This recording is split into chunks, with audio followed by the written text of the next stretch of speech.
మీ ఎలాంటి వ్యాపార ప్రకటనలకైనా వెంటనే మా ఛానల్ సంప్రదించండి. తులారాశి వారికి 6వ తారీఖు వరకు మీ రాశిలోనే బుధుడు ఉన్నాడండి. 9th house lord, 12th house lord. అంటే ఎక్కువగా ప్రయాణాలు చేయడము, తెలివితేటగా ఉండడము, అలాగే సంపదలు పెరుగుతాయి. అంటే మీకు రావాల్సిన ధన సంపాదన పెరుగుతుంది. రవి కుజులు రవి కుజులు లాభాధిపతి మీకు మంచివాడు కాకపోయినా రవి కుజుల వలన ధన ప్రాప్తి మీకు ఖచ్చితంగా కలుగుతుంది. అంటే కుటుంబంలో సౌఖ్యము, పక్వర్చస్సు పెరగడము, ఆనందంగా ఉండడము, ఇలా చెప్పుకుంటూ వెళ్ళిపోతాం. చాలా బాగుంటాయి. ఇంకా చేస్తే అసలు యాక్చువల్గా మీ తులారాశి వాళ్ళకి ద్వితీయ భావంలో ఉన్న జరా రవి బుధ శుక్ర కుజులు బ్యూటిఫుల్ అండి. ఏదేమైనా రాహు ప్రభావం వలన సంతానంలో నష్టం కానీ, సంతానం వల్ల ఇష్టం కానీ, సంతానం అంటే ఇష్టం, నష్టం ఉండదు. కాకపోతే నష్టం అంటే పుట్టేటప్పుడు, చిల్డ్రన్ పుట్టేటప్పుడు అది పక్క పెడదాం అనుకోండి. ఏదేమైనా ఆలస్యం అవుతుంది, సంతానం ఆలస్యం ఉండడానికి అవకాశం ఉంటుంది. 5వ ఇంట్లోనూ, 8వ ఇంట్లోనూ, 7th హౌస్లోను, 12వ భావంలో 5, 7, 12 హౌసుల్లో 8 కాదు 7 అవుతారు. రాహు యోగించడు, ఇబ్బంది పెడుతూ ఉంటాడు. సో ఇక్కడ రాహు ప్రభావం ఉంది, కానీ గురుదృష్టి ఉంది కాబట్టి మీకు సంతానం విషయంలో ఏమాత్రం ఇబ్బంది పడాల్సిన అవసరం ఉండదు. ఈ బుధ శుక్రుల వల్ల చర్చల్లో పాల్గొంటారు, డిబేట్స్లో కూడా పాల్గొంటుంటారు. అది అద్భుతం. రవి బుధ కాంబినేషన్ కూడా ఫైనాన్స్ విద్య వస్తుందండి మీకు. అంతేకాకుండా ఈ కాంబినేషన్ రవి బుధ శుక్రులు కుజుల వలన కూడా ఎంబీబీఎస్ సంబంధించిన విద్యలో మీరు ఉంటారు. అంటే డాక్టర్స్ అంటారు సరే, ఆ విద్యలో కూడా మీరు ఉండడానికి అవకాశం ఉంటుంది. కానీ మనం అంతా మిథ్య అనుకుంటాం, కానీ మిథ్య కాదండి, విద్య. అవునా? అద్భుతం. అది కాకపోతే ఇంకా చెప్పాలంటే అండి, ఈ రవి ధనుసు రాశిలో ఉండడం వల్ల మంచి విద్వాంసులతోటి మీకు పరిచయాలు ఏర్పడతాయి. అలాగే కీర్తి ప్రతిష్టలు ఉంటాయి. అసలు బుధ శుక్రుల కాంబినేషన్ గురించి మనం సరదాగా మాట్లాడుకుందాం అండి. ద్వితీయ భావంలో కనుక బుధుడు శుక్రుడు ఉంటే డబ్బులు బాగుంటాయి. అవునా? ఖచ్చితంగా డబ్బులు బాగుంటాయండి.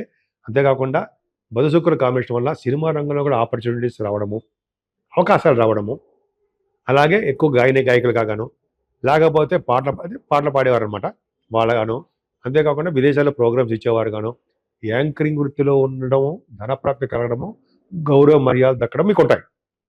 అసలు యాక్చువల్గా అంటే మీకు ధైర్యం ఎక్కువ, సహజంగా ధైర్యం ఎక్కువ, ప్రయాణాలు ఎక్కువ.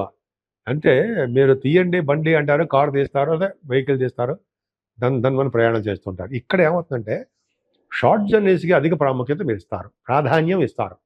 ఎక్కువగా షార్ట్ జర్నీస్ చేస్తారండి. ముఖ్యంగా రవి కుజులు 3వ భావంలో అంటే మీ అంత ధైర్యవంతుడు ఈ నెలలో ఎవరో ఉండరు.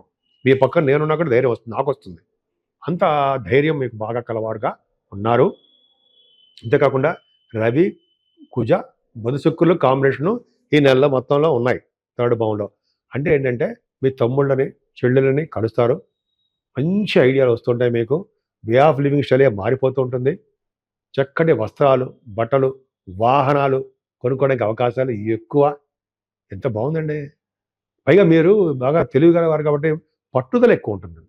ఏ పని చేసినా సరే ఆ పనిలో మనం సాధించాలి అని తపన ఎక్కువ ఉంటుందండి, ధైర్యం ఎక్కువ ఉంటుంది, భరోసా ఇస్తుంటారు. దానివల్ల శుభవార్తలు వింటారు మీరు. అంత బ్యూటిఫుల్ అండి. చాలా చాలా బాగుంది మీకు. అంటే మీరు రక్షగా రవి కుజులు ఉండడం వల్ల రక్షే. అసలు రవి ధనస్సులో ఉండడం వల్ల కూడా, అంటే రవి ధనస్సులో పక్క పెట్టిన ముఖ్యంగా కుజుడు ఉండడం వలన ఎక్కువ పూజలు చేస్తుంటారు, దైవ దర్శనాలు చేసుకుంటుంటారు, షార్ట్ జర్నీస్ చేసుకుంటుంటారు. ముఖ్యంగా పండితులను గౌరవిస్తుంటారు మీరు, జ్ఞాన సంపదను వృద్ధి చేసుకుంటుంటారు. అలాగే మీరు బుధుడి వలన కూడా ధనధాన్యాలు సమృద్ధిగా ఉంటాయి, ప్రయాణాలు చేస్తూ ఉంటారు మీరు. చాలా అద్భుతంగా ఉంటుంది. కానీ విద్యలో ఆటంకాలు కలగడానికి అవకాశం ఉంది. అలాగే రైతులకు కూడా వాళ్ళకి ఫైనాన్షియల్ స్టేటస్, ఆర్థికంగా ఇబ్బంది పడతారు. వాహనాలు, గృహాల సౌఖ్యాలు కొద్దిగా ఇబ్బంది పడడానికి అవకాశం ఉంది. ముఖ్యంగా చాలా సంతోషంగా ఉండడానికి అవకాశాలు ఉన్నాయండి. బుధుడు కదా, వ్యాపార లక్షణాలు ఉంటాయి. ఏ వ్యాపారం చేద్దామా, వ్యాపారం సంబంధించినటువంటి ఆలోచనలు మీకు ఎక్కువ ఉంటాయి. చాలా బ్యూటిఫుల్గా బాగుంటారండి. బుధుడు ఉండడం వలన ఎప్పుడూ డైనమిక్గా, తెలివిగా, ఆనందంగా, తృప్తిగా, మ్యాథమెటిషియన్స్గా, శాస్త్రజ్ఞులుగా, సినిమా రంగంలో అభిరుచి కలిగే వారుగా మీరు ఉంటారు. కానీ ఇక్కడ అద్భుతంగా ఏంటంటే శనీశ్వరుడు మనం కాపాడుతున్నాడండి. ఎలా కాపాడుతున్నాడు అంటే, మీకు గవర్నమెంట్ సంబంధించినటువంటి ఉద్యోగాల కోసం ట్రై చేస్తున్నా, ఇంటర్వ్యూస్కి వెళ్తున్నా లేడీస్ కూడా చెప్తున్నాను, విజయం సాధిస్తారు. అంటే మీ జాతకాల మీద ఆధారపడి ఉంటుంది అనుకోండి. అది పక్క పెడదాం. కానీ శనీశ్వరుడు యోగమే. ఎందుకంటే పొలిటికల్ రంగంలో ఉన్నవారు కూడా ఆయన జనరల్‌గా పదవులు ఇవ్వడానికి కూడా అవకాశం ఉంటుంది. 6వ భావంలో శనీశ్వరుడు యోగమే. అంటే శత్రు భయాలు లేకుండా, రుణ భయాలు లేకుండా, రోగాలు దగ్గర చేరకుండా కొద్దిగా మిమ్మల్ని సపోర్ట్‌గా కాపాడుతూ ఉంటాడు. మేనమామలకి ధనప్రాప్తి కలిగేట్టుగా చేస్తూ ఉంటాడు. ఫారిన్ కంట్రీస్‌కి వెళ్ళడానికి స్టాంపింగ్ అయ్యేది కూడా చేస్తూ ఉంటాడు. భార్యాభర్తల యొక్క విషయంలో చూసుకుంటే వాళ్ళు అనురాగ దాంపత్య జీవితం బాగుంటుంది. కానీ మీ హెల్త్ మాత్రం కొంచెం జాగ్రత్తగా చూసుకోండి. అనారోగ్య సమస్యలు రావడానికి అవకాశాలు ఉన్నాయి. కానీ మీరు భయపడాల్సిన అవసరం లేదు. ఎందుకు ఉన్నాయి, ఎందుకు లేవో చెప్తున్నా అంటే అర్థం ఏంటంటే, ఉన్నాయి చెప్పడానికి కారణము శని ప్రభావం మీ అష్టమ స్థానం మీద ఉండడం వలన హెల్త్ ఇష్యూస్ వస్తాయి. కానీ అష్టమాధిపతి అయినటువంటి శుక్రుడికి గురుదృష్టి ఉంది కదా, వాటి నుంచి బయటపడుతూ ఉంటారు. అంటే దీర్ఘకాలిక రోగాల నుండి విముక్తి కలుగుతుంది. దీర్ఘకాలిక రోగాలు ఉండవు. కానీ భాగ్యస్థానంలో గురుడు నడుచురా, ఆయన ఒకటి చాలు కదండి. 6th డిసెంబర్ నుంచి 9th హౌస్లోకి వస్తున్నాడు.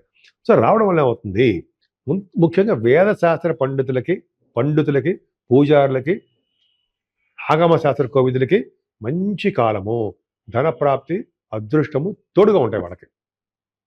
అలాగే బ్యాంకింగ్ రంగంలో ఉన్న వారికి, విద్యా సంస్థలో ఉన్న వారికి, విద్యా సంస్థలు అంటే ప్రొఫెసర్స్, లాయర్స్ కాదు డాక్టర్స్, విద్యా సంస్థలో ఉన్న వారికి, అలాగే డాక్టర్స్ వృత్తిలో ఉన్న వారికి, లాయర్స్ కూడా గురు ప్రభావం బాగుండాలి.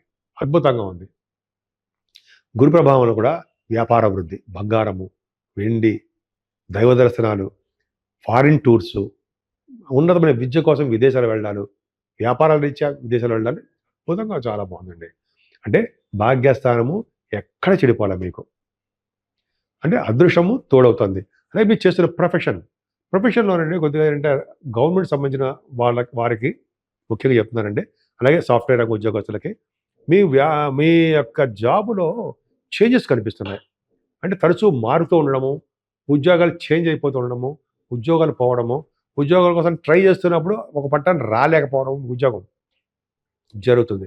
ప్రమోషన్స్ రాలేకపోవడం, మీరు చాలా కాలం ఉద్యోగం జాబ్ చేస్తుంటారు, ప్రమోషన్స్ రావు, స్టాగ్నెట్ అయిపోయి ఉంటాయి. లేకపోతే నచ్చని ప్లేస్కి ట్రాన్స్ఫర్స్ అవ్వడానికి అవకాశాలు ఉన్నాయి. సరే అవన్నీ పక్క పెడదామండి. ఒక్క కేతు చాలడండి మీకు మిమ్మల్ని కాపాడడానికి. ఒక్క కేతు చాలు. 11వ భావంలో ఉన్న కేతు ఆఖరికి మీ తాతగారిని కూడా కాపాడతాడు ఆయన. తాతగారు అంటే మీ నాన్నగారి యొక్క నాన్నగారు, అమ్మగారి యొక్క నాన్నగారు, తల్లి యొక్క నాన్నగారిని కూడా కాపాడతాడు కేతు. అంతేకాకుండా ఫ్లో ఆఫ్ మనీని ఇస్తాడు. రియల్ ఎస్టేట్ రంగంలో ఉన్న వారికి బాగా డబ్బులు ఇస్తాడు. అంటే వాళ్ళ యొక్క బిజినెస్లు బాగా షైన్ అయిపోతూ ఉంటాయి. ఫ్లో ఆఫ్ మనీని ఇస్తుంటాడు. మీ పెద్దవాళ్ళు అన్నయ్యలు, అక్కయ్య కానీ వాళ్ళకి బాగుండేది చేస్తుంటాడు. దైవ దర్శనాలు చేస్తుంటాడు. సుబ్రహ్మణ్య స్వామి వారి యొక్క ఆలయ దర్శనాలు ఉండేది చేస్తుంటాడు. ఎంత బాగుందండి. ఒక్క కేతు ఒక్కడు మిమ్మల్ని బాగా కాపాడుతాడు. కేతువే కదండి, గురుడు కూడా కాపాడుతాడు, శనీశ్వరుడు కాపాడుతాడు. సో ఈ విధంగా మీరు పూజించవలసిన దేవుడు సుబ్రహ్మణ్యుడే. ఆయన పూజించడం వలన, అంతేకాకుండా అమ్మవారి యొక్క ప్రభావం మీ మీద ఉండాలి. అష్టమాధిపతిగా అడిగాడు కాబట్టి, అంటే కనకదుర్గ అమ్మవారిని కానీ, మీకు నచ్చిన అమ్మవారిని కానీ కుంకుమ పూజతోటి, అలాగే మీరు చేస్తున్నటువంటి మన హోమాలు ఉంటాయి కదండి, చండీ హోమాలు, అటువంటి చేసుకోవడం వల్ల కూడా ఆరోగ్య ప్రాప్తి, ఐశ్వర్య ప్రాప్తి, అలాగే మీ దినదిన ప్రవర్ధమానం అవడము, ఉద్యోగాల ఆటంకాలు లేకుండా డెవలప్ అవడానికి అవకాశాలు ఎక్కువ ఉంటాయి.